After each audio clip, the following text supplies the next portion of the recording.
afternoon, cult members, and welcome to Pop Culture Cult. This is Sean, and this is going to be our spoiler review of episode 3 of The Bad Batch called The Replacements. Actually, it's just called Replacements, but, you watch enough Keanu Reeves movies that you just call them The Replacements. This is going to be a spoiler review, so you've been warned. Interesting title with Replacements. It just pretty much just lays it right out in front of you what they're going to be talking about. We're talking about replacement, Omega replacing Crosshair in the Clone Force 99. We have the replacement of the clone troopers by the inscripted ones. We also get the replacement of, parts that we need to fix because the Bad Batch's ship is going down and all that kind of stuff.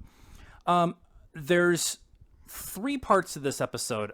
I want to talk about the Camino, what's going on in Camino first, with what Tarkin is trying to do and trying to make it more cost efficient to have a large army to enforce the new imperial rule of on the galaxy.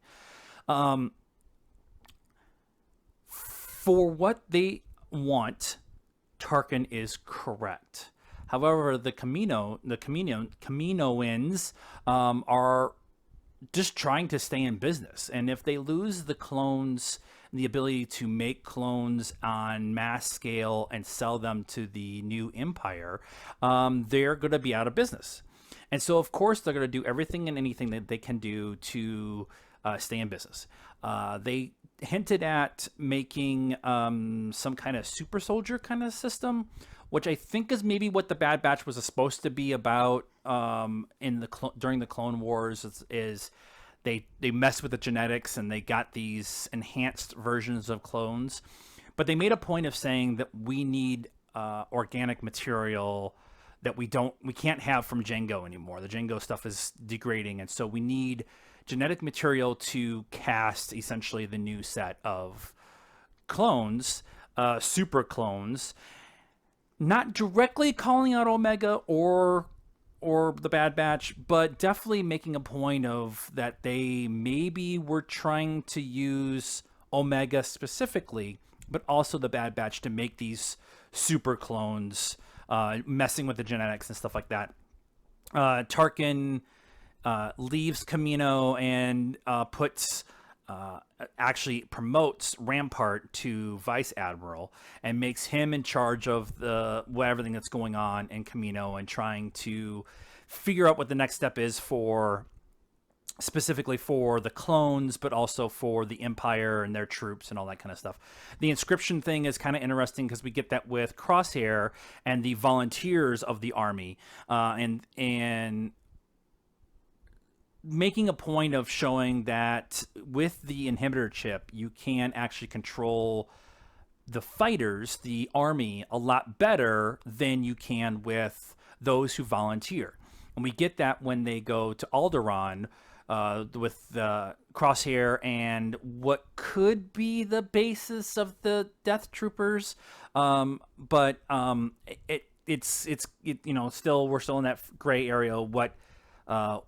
They haven't said it out loud yet, but it kind of feels like the Death Troopers, the Dark Troopers. But the idea is there, and Crosshair specifically says we have to follow orders. And one of the volunteer troopers wants to do the right thing, not killing the refugees on Alderaan, but he's also doing it for his own selfish reasons because he's going against what Crosshair was. He was calling out if he should even exist, why he was in leadership and all that kind of stuff. And so the idea that Tarkin wants a loyal army no matter what, but he really doesn't want to pay for it, is all kind of laid out in this episode. And I thought that was kind of an interesting way to kind of show where we're going within the Empire. We're still a week after Order 66 in the story, and so we're still trying to figure out everybody's new place within this new world. And we know that the clone troopers go away, and what happens to them could be, it's sad. It's really what it comes down to. Let's talk about the Crosshair group and what's going on there. Crosshair, he's not a good guy. I was wondering who the big bad was going to be for this series, because you really can't have a Jedi out there who is the bad guy, or you can't. I'm sure we'll get Vader at some point in time. I'm not saying that we won't see him, but I don't think he'll be a big part of the series, like say he was in Rebels. Uh, but I'm interested, like what they're gonna do with Crosshair. You sympathize with him at the season 7 of Clone Wars and the Bad Batch section that we got in that last season. You like him, you like all of the Bad Batch themselves, but you like him, and you understand him, even though he's kind of the quiet one, the one on his own kind of thing. Uh, with the setup from the premiere, the aftermath episode, the conversation of having him question Hunter, and that his inhibitor chip actually works, or at least kind of worked, and then was manipulated by the Kaminoans. I'm going to say it differently every time if you're paying attention. I like that he's going to be the one who you're going to question the moral reasons of what is going on. And that was laid out specifically in this episode when he killed one of the other troopers that went with him, because he was fighting against everything that Crosshair was trying to do. And then he ordered the killing of refugees. And that is super dark for Star Wars animation. Now, it's not that we don't have deaths in animation and stuff, but with a show like this, I really expected them to kind of be a little bit more kiddie and ease the younger generation into understanding the issues with the universe as we know it. But no, we're in the 3rd episode and they're killing refugees. Now, it's off screen and they focused on Crosshair's helmet, but it was definitely like shocking to me that they actually went ahead and did that kind of thing. For me, I've been talking about all of my friends who are always like, I like the bad guys and I want to be an Empire person and I want to, because they got all the cool ships and the best uniforms. And I'm like, no, no, no, no, no, no, no, no, no, no, no. You have to get past the aesthetic and understand what the Empire is. They're evil sons of bitches. I'm trying not to be one of those guys, but I'm going to be here. If you read any of the new canon books where they talk about how the Empire is decimating planets just to feed people, the Ahsoka book does this specifically about just growing crops that cannot be, once you pull them, they cannot regenerate the soil.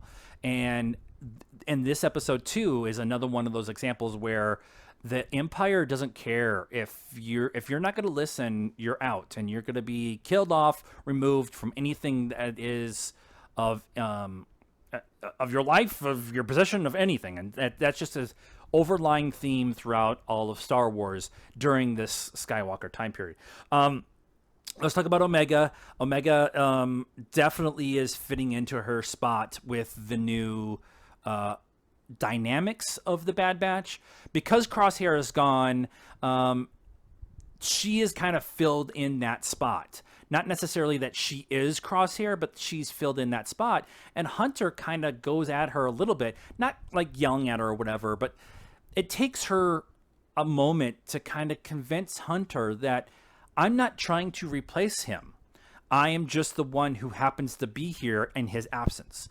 And I felt like that's a huge bounding moment between the Bad Batch themselves and Omega. Omega wants to be part of this crew and she wants to be useful. She proves it in this episode when they go off to hunt for the transistor thing by the dragon thing that eats them, whatever, and Hunter gets hurt. She still finishes the mission.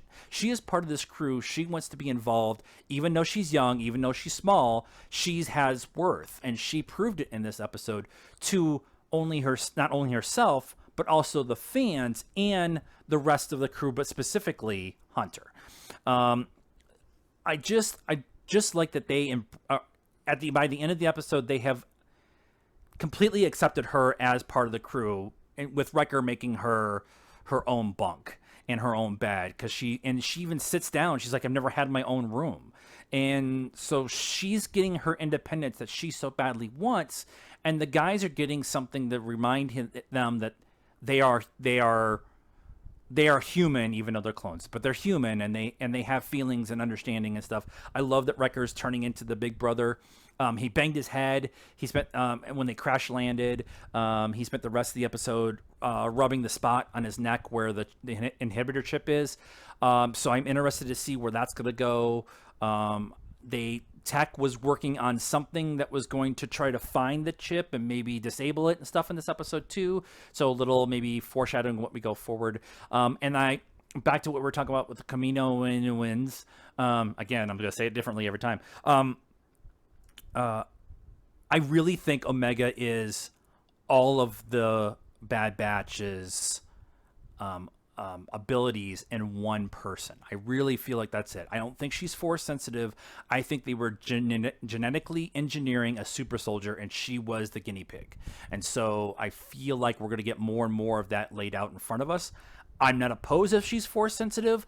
I just, with the way they're laying out this show, force users don't seem like they have a place outside of Vader. And I think we'll get Vader at some point in time. So that's what I have to say about episode 3 of The Bad Batch, called Replacements. Let me know what you thought of my reaction and review to this episode. Please be nice in the comments down below. That is a requirement around here. Like this video, subscribe to the channel, hit the bell for notifications, and follow us on all the social media stuff: Facebook, Instagram, Twitter, and now TikTok. Yeah, that's right, you young pups. We got TikTok around here. And so till next time, cult members, I'm one with the Force, and the Force is with me. Good night now.